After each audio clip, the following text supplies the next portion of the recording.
پاکستان کے سیاسی منظرنامے پر اپنی آراء، تجاویز، تشویش اور سوالات کے ساتھ میں سجیل طلعت۔ ناظرین، آج 10 اپریل 2022 کا دن ہے۔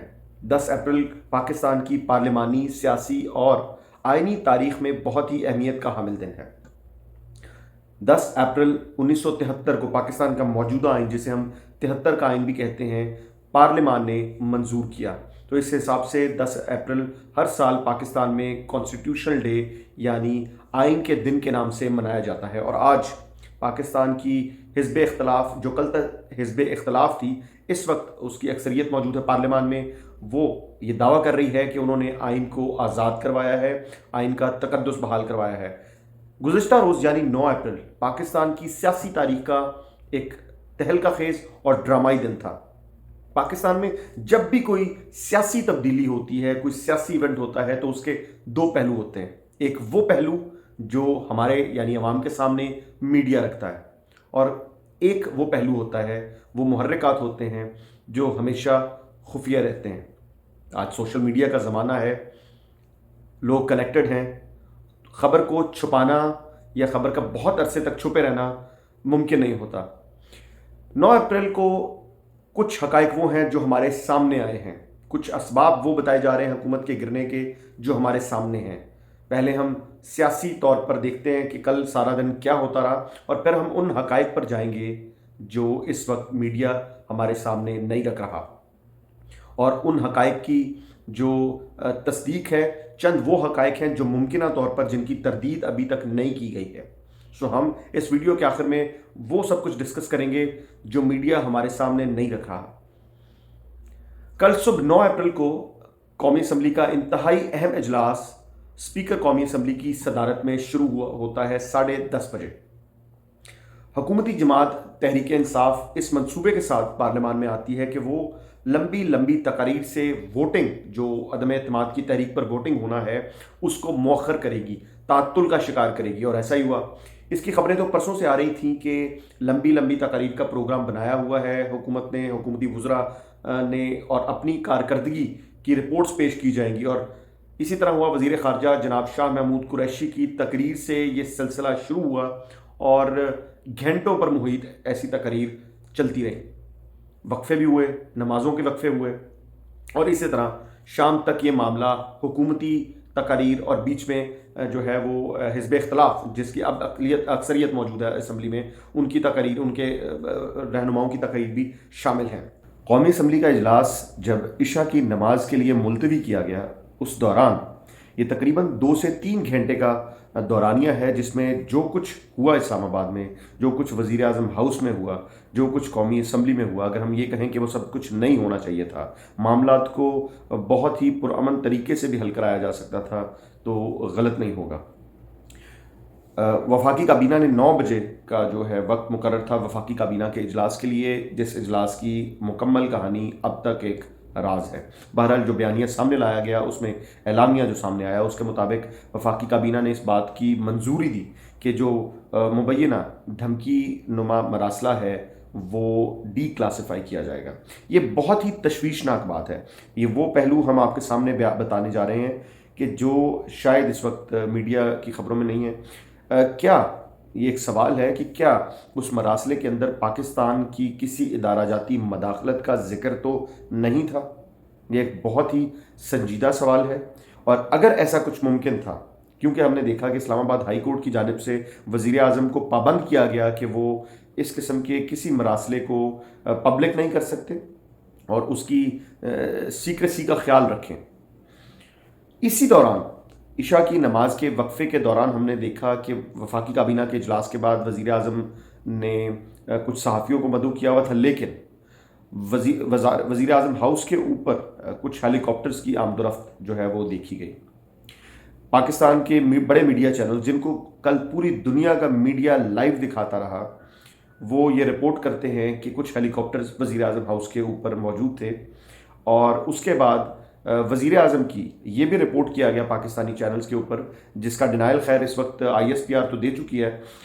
یہ بتایا گیا کہ وزیر اعظم کی کچھ بہت ہی اہم شخصیات سے، بہت ہی اہم ریاستی شخصیات سے ملاقات ہوئی ہے۔ یہ سب رات رپورٹ کیا جاتا رہا۔ اس کے بعد ہم نے اچانک پاکستانی چینلز کے اوپر دیکھا کہ ملک کے تمام ایئرپورٹس پر ہائی الرٹ جاری کر دیا گیا اور حکومتی وزراء سمیت تمام افسران کو NOC کی بغیر وہ ملک نہیں چھوڑ سکتے۔ یہ بہت سنگین معاملات ہیں۔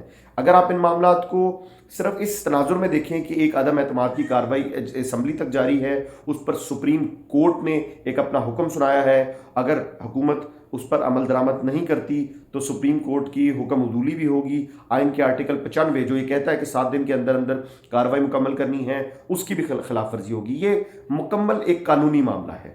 یہ معاملہ عدالت ٹیک اپ کرے گی، عدالت اس پہ جو بھی کارروائی کرنا چاہتی ہے، عدالت اپنی سپریمیسی کو برقرار رکھنا چاہتی ہے اور وہ حکم کے ذریعے، گرفتاریوں کے ذریعے، جیسے بھی وہ اپنے حکم پہ عمل درآمد کروائے، یہ عدالتی دائرہ کار ہے، دائرہ اختیار ہے۔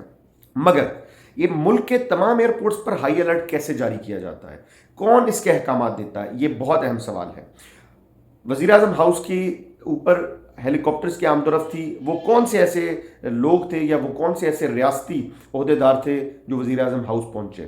اور یہ بھی ممکنہ طور پر بتایا جا رہا ہے کہ وزیر اعظم ہاؤس کے اندر اس وقت اجلاس ملتوی کرنے کے بعد اسپیکر اور ڈپٹی اسپیکر اور وزیر دفاع بھی وزیر اعظم ہاؤس ہی میں موجود تھے جب ریاستی عہدیدار وزیر اعظم ہاؤس پہ پہنچے۔ یہ تمام تر احکامات جو جاری کیے جا رہے ہیں، یہ کہاں سے کیے جا رہے ہیں؟ اب سب سے بڑی اور تشویشناک اور اہم بات یہ ہے کہ رات تقریباً 9:30 سے 10 بجے کے درمیان ہم نے یہ پاکستانی میڈیا چینلز پر لائیو دیکھنا شروع کیا کہ عدالت عالیہ یعنی سپریم کورٹ کو کھولنے کا حکم جاری کر دیا گیا۔ یہ حکم کس بنیاد پر جاری کیا گیا؟ یہاں 2 سوال ہیں۔ کیا یہ ممکنہ طور پر حکومت کی جانب سے جو عدالتی فیصلے کی توہین یا توہین عدالت کی جانے والی تھی، اگر ممکنہ طور پر وہ ووٹنگ نہ کروائی جاتی، کیا اس کے لیے یہ عدالت کا جو پرو ایکٹیو ہم نے موومنٹ دیکھی؟ جبکہ دوسری طرف اسلام آباد ہائی کورٹ کے چیف جسٹس نے بھی اسلام آباد ہائی کورٹ کو رات 10 بجے کھولنے کا حکم جاری کیا اور اسلام آباد ہائی کورٹ کے اندر ایک پٹیشن دائر کی گئی۔ وہ پٹیشن کسی بھی عدالتی حکم عدولی یا توہین عدالت کی کارروائی کے متعلق نہیں تھی۔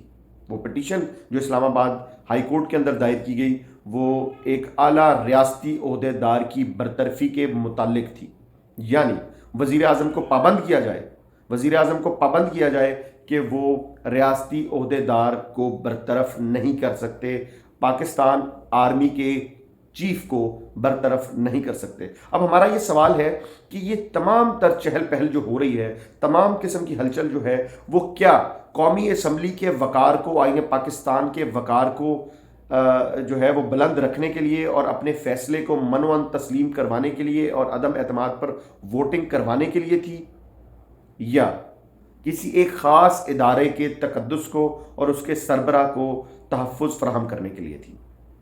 یہ ہے وہ بنیادی سوالات، اور اس کے متعلق عالمی بہت سے اداریے بھی لکھ رہے ہیں، عالمی سطح پر بہت سے نیوز چینلز اور اسپیسیفکلی جو دنیا بھر کے اخبارات ہیں وہ بھی چہمگوئیاں کر رہے ہیں۔ اس میں ایک بہت بڑا سینٹیمنٹ عرب دنیا میں بھی ہم دیکھ رہے ہیں کہ یہ بتایا جا رہا ہے کہ لوگ الزام لگا رہے ہیں کہ امریکی مداخلت ہے۔ ہمارا یہ سوال ہے کہ اگر امریکی مداخلت کا جو ڈرامہ یا جو بھی کہانی پیش کی گئی اس میں کوئی صداقت نہیں بھی ہے، تو کیا کوئی اندرونی سازش ملوث ہے؟ کیا عمران خان کی حکومت کو گرانے کے لیے کوئی اندرونی یا ادارہ جاتی سازش رچائی گئی ہے؟